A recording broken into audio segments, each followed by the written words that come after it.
26મી જાન્યુઆરી 2026 speech. નમસ્કાર મિત્રો, જય હિન્દ।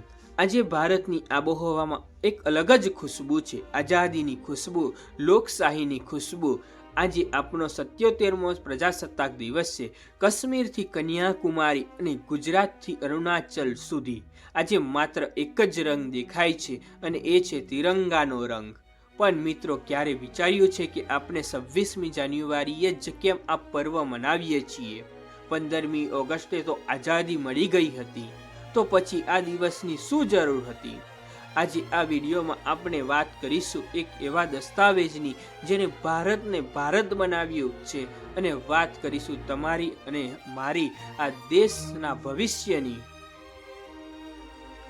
મિત્રો, 1947માં અંગ્રેજો તો જતા રહ્યા, પણ દેશની સામે સૌથી મોટો સવાલ હતો કે હવે આ દેશ ચાલશે કેવી રીતે? અહીં અલગ અલગ ધર્મ હતા, સેંકડો ભાષાઓ હતી, હજારો જાતિઓ હતી। આ બધાને એક તાતને બાંધવું એ કઈ નાની મોટી વાત ન હતી। ત્યારે 26મી જાન્યુઆરી 1950ના રોજ આપણું બંધારણ અમલમાં આવ્યું, દુનિયાનું સૌથી મોટું લેખિત બંધારણ। આ એ દિવસ હતો જ્યારે ભારત સાચા અર્થમાં પ્રજાસત્તાક બન્યું, એટલે કે પ્રજાનું શાસન।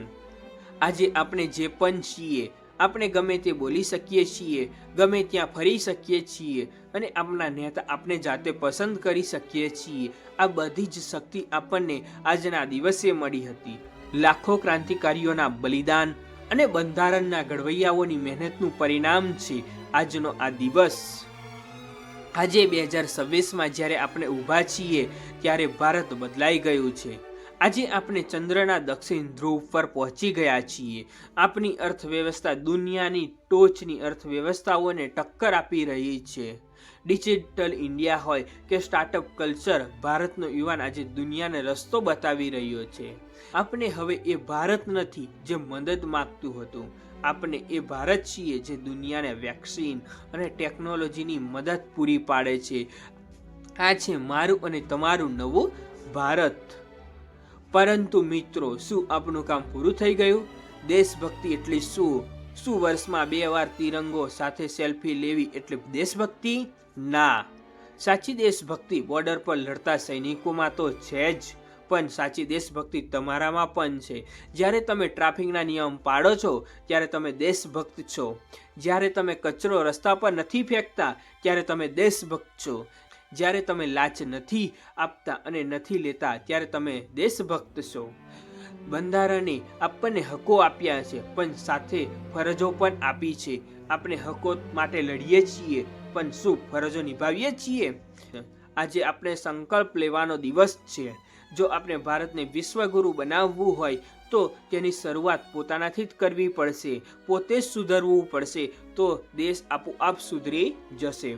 તો આવો આ 77મા પ્રજાસત્તાક પર્વ પર આપણે આપણી જાતને એક વચન આપીએ, એક એવું ભારત બનાવીએ જ્યાં દરેક નાગરિક સુરક્ષિત હોય, શિક્ષિત હોય અને સશક્ત હોય। જતા જતા બસ એટલું જ કહીશ, અનેકતામાં એકતા એ જ અમારી શાન। અનેકતામાં એકતા એ જ અમારી શાન, માટે જ તો મારો દેશ છે મહાન, માટે જ તો મારો દેશ છે મહાન। જય હિન્દ, જય ભારત। મિત્રો, સ્પીચ ગમી હોય તો લાઈક વિડીયો કરજો અને તમારા મિત્રોને પણ શેર કરજો, અને યુટ્યુબ ચેનલમાં નવા હોય તો અમારી યુટ્યુબ ચેનલ સબસ્ક્રાઈબ કરવાનું ભૂલતા નહીં। ફરી મળીશું એક નવા વિડીયો સાથે, ત્યાં સુધી જય હિન્દ, જય ભારત।